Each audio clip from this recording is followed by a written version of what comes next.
Carl and Liam here from Brrraaains A Head-Banging Life, gbhblofficial for short, and it is getting goosebumps as we are reaching the end of season 1 with the first of two-parters. This is episode 16 and 17, A Night in Terror Tower.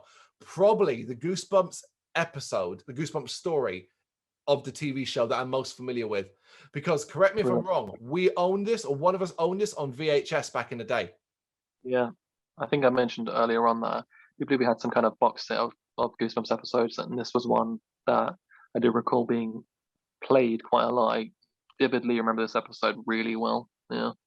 And it's really interesting because this is an episode that is braver than a lot of things, braver than a lot of what they do in regards to what it suggests and what it implies and the darker tone to its story, which I really like as well. All right, the horror buff fan of me wants to see more violence and destruction, but then I have to remind myself, dude, you're 36, calm down. This is for 12-year-olds, you know?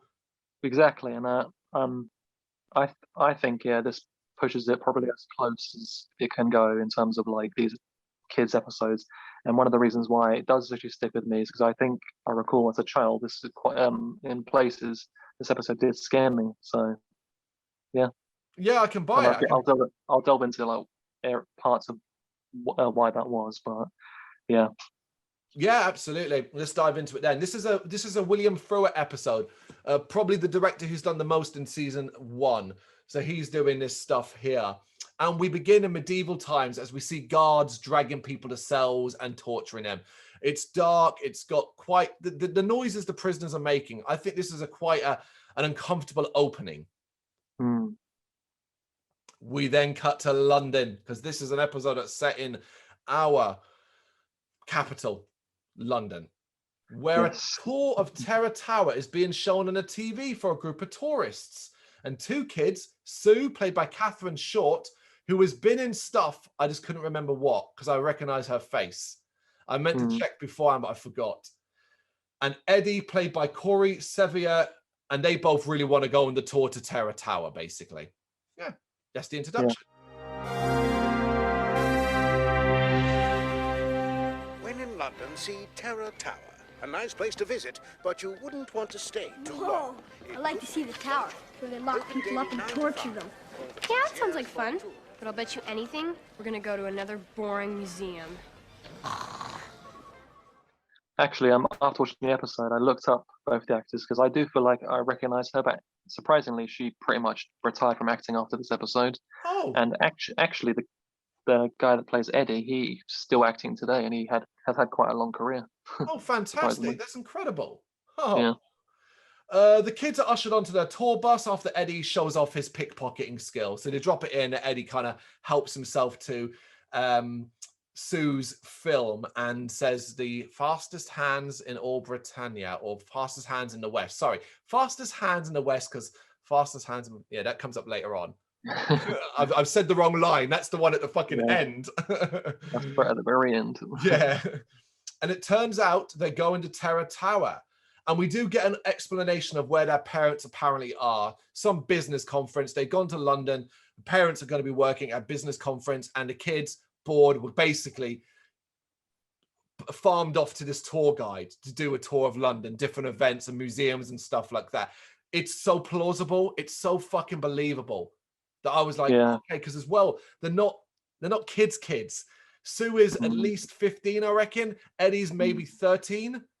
Yeah, that sounds about right. Yeah, but they don't act like kids either. They're not like stupid. They're not childish. Not misbehaving. Like, I think they're 2 of the best versions of kids in Goosebumps series to date. Yeah, they do quite a lot of different range of acting for sure throughout the episode. And also I was going to say, I'm not sure, I can't be certain if this is right or not, but this might be the only episode actually based in England. I don't think there was another one that was based. Not to date. Any coming up, I don't believe so. Interesting. So they arrive at Terror Tower, and outside the kids are admiring the building when Eddie looks up and sees what looks to be a ghost warning them to stay away. Obviously, when he points it out to Sue, there's no ghosts. But I do appreciate the fact that he just goes, oh, I thought I saw something up there. and then moves on. He doesn't do the whole thing we expect, which is I saw a ghost. And she's like, Eddie, don't be silly. And he's like, oh, but I did. They don't do that here. He's just like, oh, I thought I saw something. It was, and then they move on. Go back! Go back! Go back! Run for your life!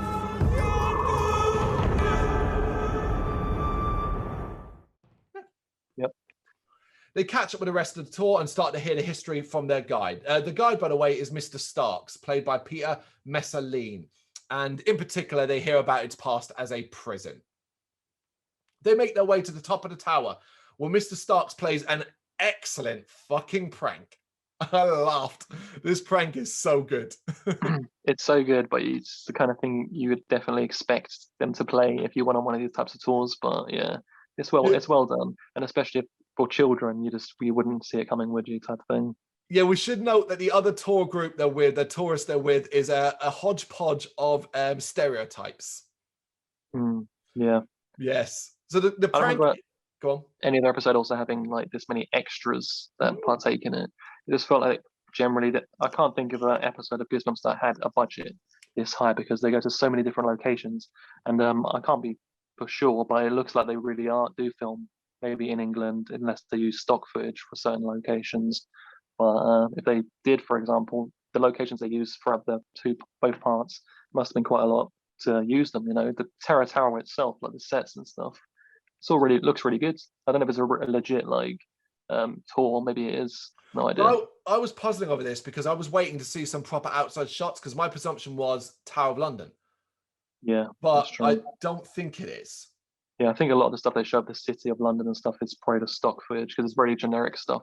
It is. Yeah, we do get a kind of generic stock footage part of where it's like, oh, there's Big Ben, there's Parliament and stuff like that. Yeah, you are right. Yeah, the prank is that they get inside and he closes the door and tells the guards, and then just changes his tone and says, and basically he's saying, you're going to tell us the truth as why you came on this tour and you're to be tortured.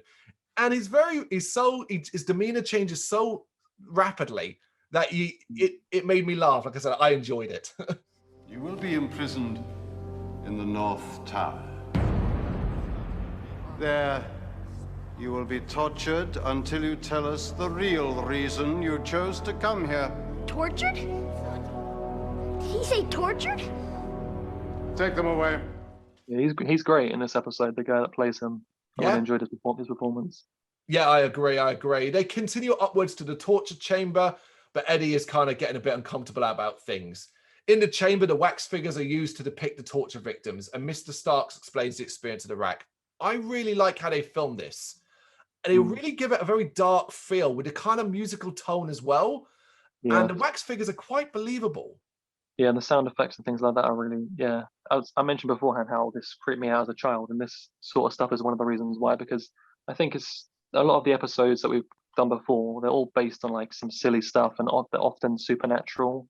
But like this is based on much more realistic horror, you know, like people being tortured and stuff like that. It's based on reality almost, you know, so it is meant to be. So yeah, these sort of events are very, very real. Absolutely. They move on, but Sue wants to take Eddie's picture. And while they're trying to get the perfect pose, through the camera lens, an axe-wielding figure seems to come to life and approaches her. But when she drops the camera, it hasn't moved. This is a bit of I don't quite fully understand how this works in relation to what the actual story is. Because Eddie goes to catch up with the group, and as Sue approaches the figure, it moves again, and this time it swings its axe at her. Eddie comes back, followed by the tour group, Mr. Starks, and it looks like she just messed around with the figure. It's standing in its position, and the axe is on the floor. You know, I actually thought that maybe this was like another prank. Like if you go on one of these tours, I imagine there's pranks all over the place, being grabbed left, right, and center. Maybe, you know, things that you think are figures are actually people dressed up that actually come to life to scare you. That's what I thought was actually happening, and it's not actually not related to any of the stuff that we find out is happening. Yeah, and it doesn't really, like I said, when we get kind of the sort of what's happening, this doesn't fit. Yeah, it doesn't fit. It's just it's almost like a cheap scare part. Yeah.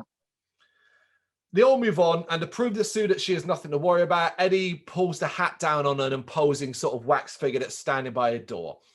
They laugh and run off, but then we see this figure look up and readjust his hat. This is the Lord High Executioner, played by Robert Collins, and he is very real. He is not a wax figure. He's a real dude. They're only wax. Right. Only wax. Eddie.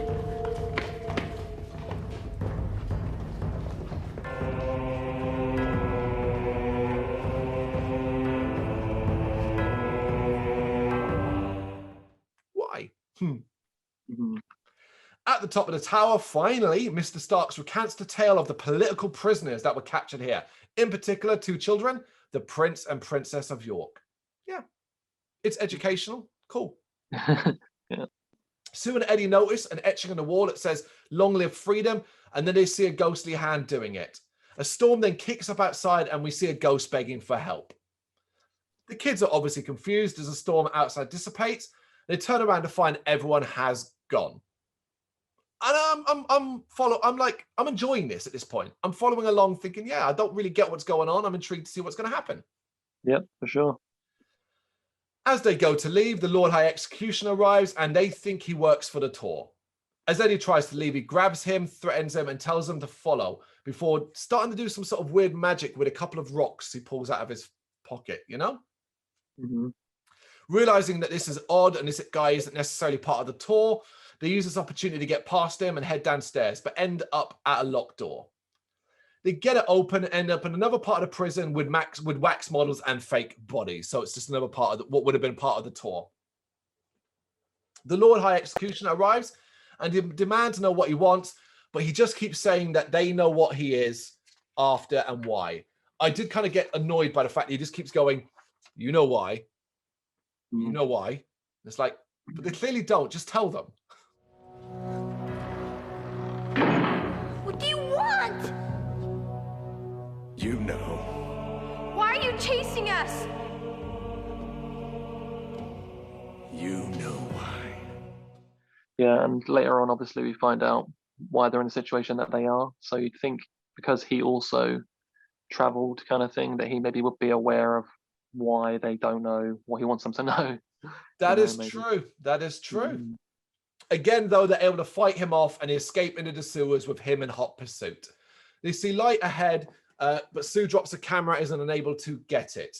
The kids get to a ladder, but Eddie's ankle is grabbed. But thankfully, a random swarm of bats arrive and scare off the Lord High Executioner. Bats in the sewers. Why not? Bats. Yeah, of course. Not the bats. Not the bats. It's a close call as Sue opens a manhole and the tour bus is coming down the road and almost hits her. But once clear, they get out and they're accosted by a security guard who demands to know what they were doing in the sewers in, oh, that's an English accent, isn't it? All right, kids, what are you doing in the sewers? I'm like, oh, mate. There's a lot of funny things to do with England in this episode, I thought, as there always is when Americans are portraying England, you know. I think they make pretty much every English person look like a massive bellend. Yeah, I've written down specifically saying that British people are mean, man. Yeah. Yeah, we haven't got to the cabbie. We haven't got to the hotel yet. There's a lot of bad English people coming up. Bunch of pricks, man. Of course, their story falls on deaf ears and he starts to call the police. They instead jump into a cab and end up back at our hotel. On the way, that's where we get the stock footage of London before they arrive at the hotel. The kids try to pay the cabbie, but their money is odd. Like, I guess what I realized after is their money transformed back into old money. Yes, that's clearly what's happened. And the cabbie is mad. And not just mad, he's super threatening to kids. And if you're not back in 5 minutes, I'm coming in after you. Murderous, almost. Yes. He tells them to go get their parents to come and pay them. And basically they said, we'll be back, we'll bring our parents and we'll get some money. I'll just quickly say that I think the most shocking part of this whole scene, and I wrote it down specifically because I listened to the amount he said, was that it only cost £12.60 for a black cab all the way in central London. Incredible, wasn't it? Yeah. Incredible. How times have changed. Maybe that's why he's so pissed, because he's actually like, he's losing shitloads of money by doing these cheap cab fares, and he's like, you can't even pay that. The kids head inside the hotel, but find they're missing their keys, and they can't remember where it is. So they go to the desk and ask about the conference and their room. The clerk, who is also a dick, also, you know what? He almost reminded me, but not in like a really. He reminded me of who's the guy? Tim Curry in Home Alone 2 towards Macaulay Culkin. Yeah, Like, that's true. Yeah, that's true. But he tells them a conference isn't happening and that the room is vacant. He asks them their last name, but neither Sue or Eddie can remember it. Now, I got to praise both their acting here. This whole when they realize they're losing their memory or they can't remember certain events, I think it's brilliant stuff. What's your last name?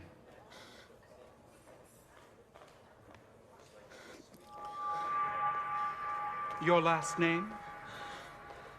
Eddie, what's our last name? I don't know. They play off each other really well, like very believable Chemistry. as being siblings. Yeah, I really believe that they are brother and sister. You know, it's well done. I also believe that this is where the episode ends and the next end begins. I watched it in one full block, but I always try to keep an eye out where it's kind of like, oh, this is the halfway point, so this must be it. Yeah, it literally at that point where they can't remember their surnames. That's it. It ends there. Yeah. Okay, cool. The kids are sent away by the clerk, obviously, and again, I'm like, dude, right? Regardless if they haven't got a hotel room, two kids have come in, they've sold all the stuff to you. They're clearly a bit distressed, and your response is just, off you go. Yeah, that's not the right way to act. You shouldn't be doing that. And of course, the kids are freaking out, but things are made worse when the murderous cabbie is seen coming into the hotel, obviously wondering where they are. We then get some weird comedy, and I love it. I fucking love this next sequence of events. What, the cream cake? No, not the cream cake specifically. The fucking coat business. The coat business. Yeah. Yeah. So they go into the restaurant and like, look, we'll stop. We'll go into the restaurant. We'll sit down and we'll try and work this out. But they run into a British guy who's basically, no, you can't come to this restaurant unless you wear a jacket.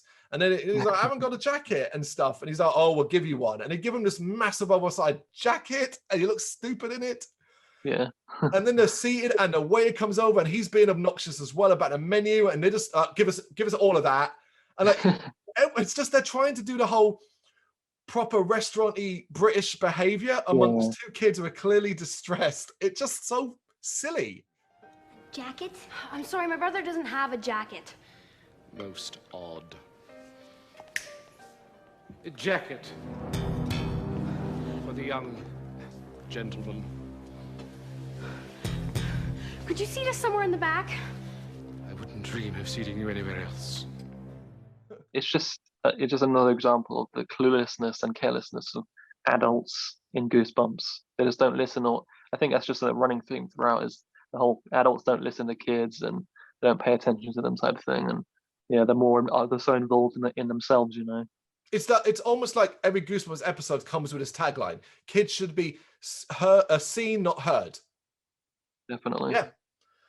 They realize all they can remember are the events of today and today only. They can't remember where they lived. They can't remember anything that came before, just the events of today.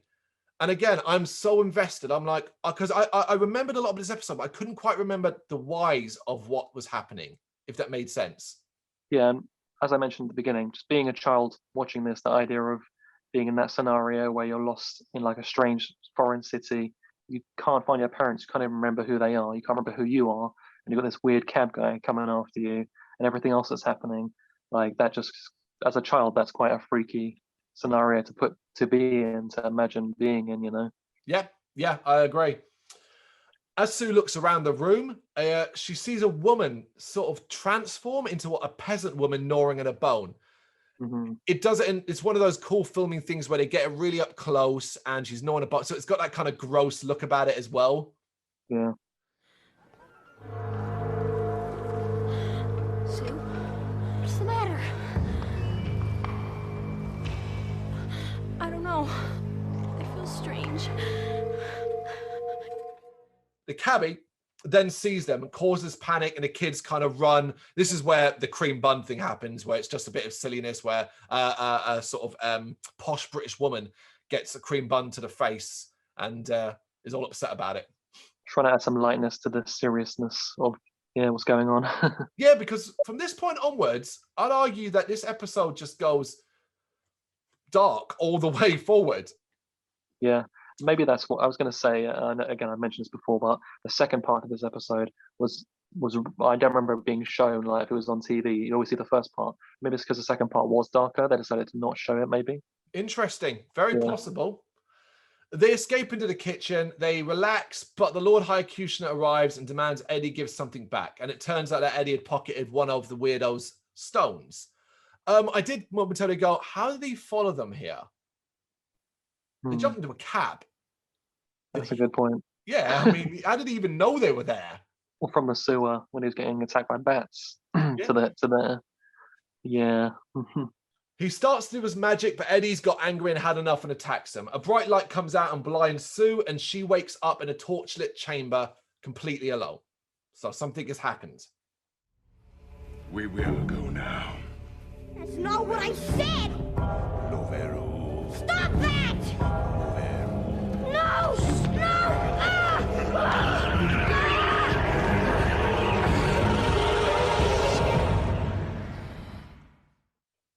She starts to look for Eddie and opens a door and comes out into a medieval town. I love this scene.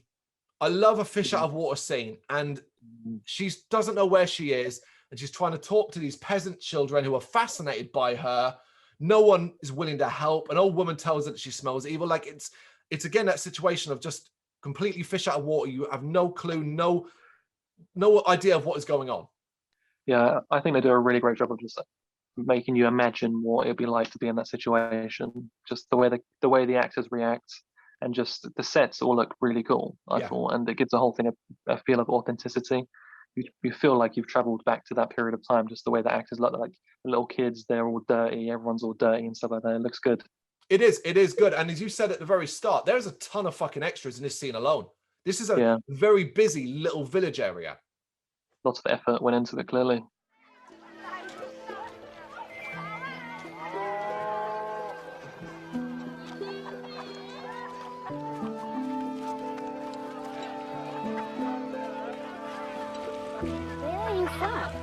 Is this a theme park? Yes, absolutely. She's then surrounded by medieval villagers as the Lord High Executioner arrives on horseback. He once again refuses to answer her questions about Eddie and demands she come with him, but she runs off.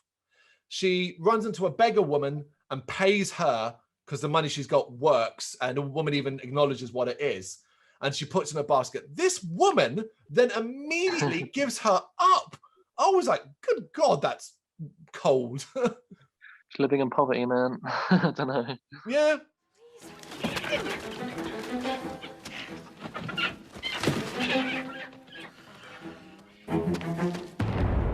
I'm looking for the girl. She's right here, sire. I put her right here in this basket. Sue was put in the back of a car and given mild abuse by the people. I mean, they're sort of shouting a few things, but it's kids' TV, so there's nothing too hardcore here. Yeah, I wonder why they hate them exactly, the villagers, because we find out who they are. Yeah. But I wonder why the villagers hate them exactly. They seem to hate them and love the executioner guy.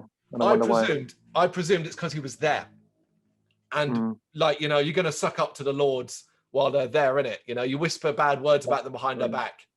Yeah, when he throws a coin to the woman that gave her up when he gets on his horse. So I guess they're just trying to like appease him, kind of thing.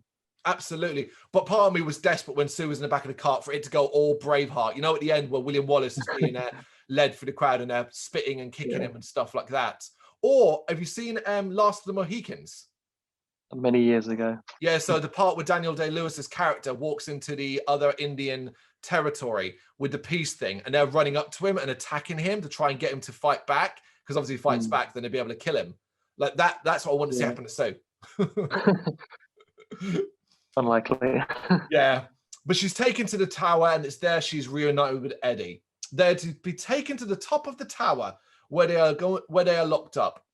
But we then meet Morgred, who's played by Diego Matamoros, and he greets them as royalty. And Eddie realizes that he was the ghost that was initially trying to warn him to stay away at the very start of this episode run. You're that face we saw. Who are you? You do not remember me? Why does everyone think we remember them? And my name's not Susanna, it's Sue. My name is Margaret. I like him. I think he's really likable. In the very brief time he's in, I'm like, man, I wish he was my dad. Yeah, you do get a sense that he like genuinely cares about them. Yeah, and he reveals that he is the king's sorcerer and that they are the prince and princess of York. To protect them from the Lord High Executioner, he sent them through time. Let's not get into semantics or worry about how and why that's possible. It just is. There's some little white stones or something. That's it. And he clears up everything here. He gave them basic memories, but because it was a rush job, they were incomplete. So basically, the day they arrived, that we first meet them, was the day they came there. So that's why they have very basic memories. And it's only when they're forced to think about stuff from the past that they can't remember it. Yeah, I mean, there's a lot to dissect in that, really. That you could probably pull it apart. I mean, easily. Well, where did they get their modern clothes from, for example, where they've just been sent there? And also, why would you send them there to then go on a tour of Terror Tower? If you could send them through time anywhere, wouldn't your idea be to send them to a different country? And just anywhere else but there, where they could potentially, you know, learn of their past, which they do, you know. And also, I mean, if it draws into that question, like you said, about the executioner and how he can seemingly track them, and if he can, then what was the point of sending them into the past anyway? If he could just follow them and know exactly where they are at any given time. Yeah, it is one of those that when the more you want to break it down, the more you're like, yeah, this is actually stupid as hell. But it is Goosebumps. Yes. Their actual parents, the king and queen, are dead, and her uncle has taken the throne. He plans to have them killed, so his rule can't be threatened. And I was fine with all this, except for one thing. Get on with it, man. Yeah. Kill them. He wants to make it some big, like, you know, ceremony or something to maybe all the people to see, but, you know, just do it, man. I hate that in things, you know, villains are always dragging it out and they have many opportunities. You got to kill them lots of times, but yeah, silly man. The kids' memories come back, and now they're in royal outfits, along with some of the worst English accents you'll ever hear in your life. Now I remember. So do I. Yeah, we've been praising their performances up to this point, but you can't really forgive those accents, man. Eddie is the worst of the two. I can't forgive it. It's just when first he speaks, I remember. And I went, oh, no. Oh, well, okay. It was all going really, so well. I'm surprised you weren't considering maybe they were British the whole time and it was the American accents that were fake. God, how good would that be if that was American accents? Amazing. So the spell is worn off and the kids decide to face execution with dignity. I can't tell you how much I love this last part. I actually was on the edge of my seat going, wow, this shit is fantastic. So the idea that they go, you know what? We remember who we are, remember what we are, we're going to be killed, let's do it with dignity. I was like, that's not Goosebumps. Where's the plan to escape? You're like, oh my god, is that actually how it's going to end? Like, then the Axeman's axe like falling is going to end like that or something, you know? It's amazing. And en route, Morgan reveals that those stones that we've been seeing throughout the episode, he needs them to send them back to the future. Yeah. Once in the chamber, Morgan begs for their lives, but obviously the Lord High Executioner refuses. Once in front of the axe, Eddie breaks down in fear and begs for his life at the feet of the Lord High Executioner. Loved it. I thought it was really, really, really strong. Like, his behavior was so... You remember, he's still a fucking kid, right? Yeah, I almost get a sense of like pity from the executioner because he's supposed to be their uncle, isn't he? So it's almost like a moment there, I thought, where maybe he like felt bad, you know. It is a ruse, though, as Eddie actually just pickpockets the stones, and then we get their fastest hands in all Britannia line that I actually did. Move it! It's bad!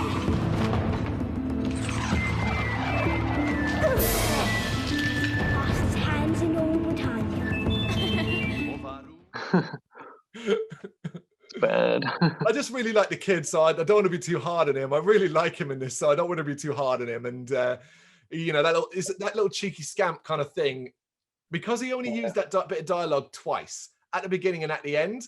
Like, had it been a catchphase, you'd have been like, they established that was a trait of his. Like he had, you know, fast fingers type thing. So it was a nice throwback to it.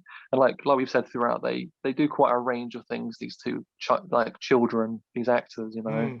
So you can forgive it, you know. I mean, their accents are not great, but they're probably better than we could do American accents. Let's put it that way. Oh, 100%, 100%. He then throws the stones to Morgred, who casts a spell to send them through time again. And I really love this. It's done like an almost slow motion part as the whole Lord High Executioner is running towards him. And it just gets to him as it kind of flashes. And, you know, you kind of left, oh, did it work? And I just really like it. Also, I really like when you find out that it's all about time travel and stuff like that. I liked, you know, the bits when the woman was in the restaurant and she's eating the bone and things like that. Like it's almost like time is almost fracturing or something, and they're like seeing through it and stuff like that. And it's like, yeah, kind of like meshing into one type of thing. Yeah. There is a lot of good stuff in this. The kids wake up in the tower, but it is modern time as they are found by a guard and Mr. Starks. Morgred then arrives and reveals himself to be their guardian. I'm Sue and Eddie's guardian. They're my responsibility. I'll make sure they don't get lost again. Well, come on then. And basically, he came through time as well. It's almost a happy ending as they're getting on the bus and Mr. Starks reveals the end of the story was the prince and the princess just disappeared. And I like that because we never actually got the resolution of the execution story. So you kind of left going, asking the question, was it fate? Was it always meant to happen? And had that been the story originally anyway? Yeah. There you go. Morgred checks the stones in his pockets and sees he only has 2. So naturally, he thinks Eddie is to blame. But the last shot of the episode is we see the Lord High Executioner outside holding 1. And I was so angry at them for doing this. I was like, God damn it. You didn't need that. And what it did as well, I didn't get it. I was like, wait, so if 1 stone can get you through time, why do you need 3?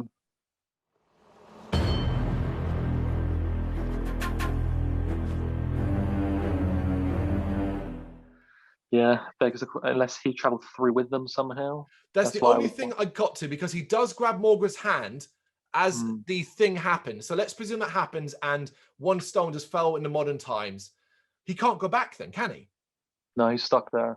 It kind of makes me want to see what happens next, but I don't think we ever do get to find out, unfortunately. But it's I don't think we do. It's a nice cliffhanger still.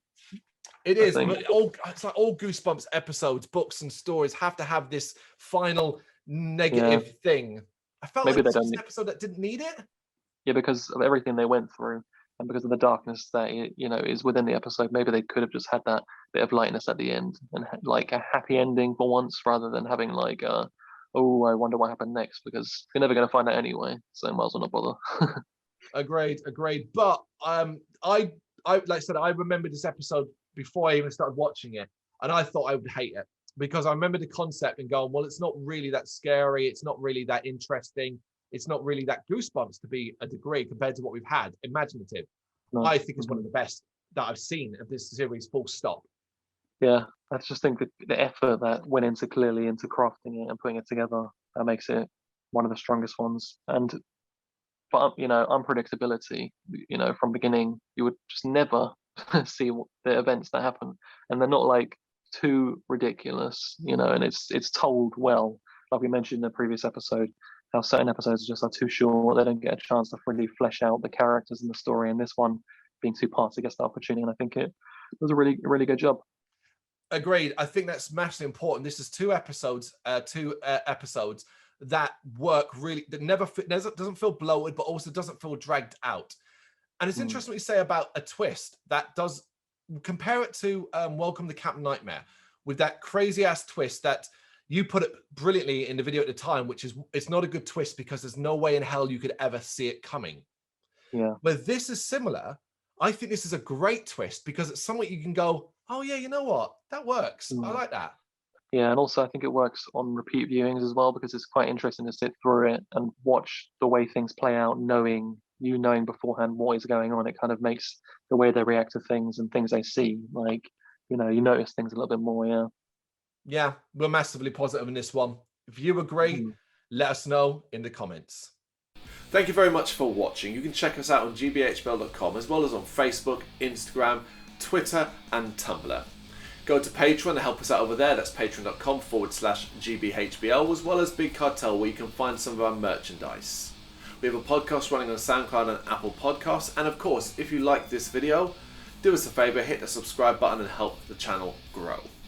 Games, horror and heavy metal. What else is life for?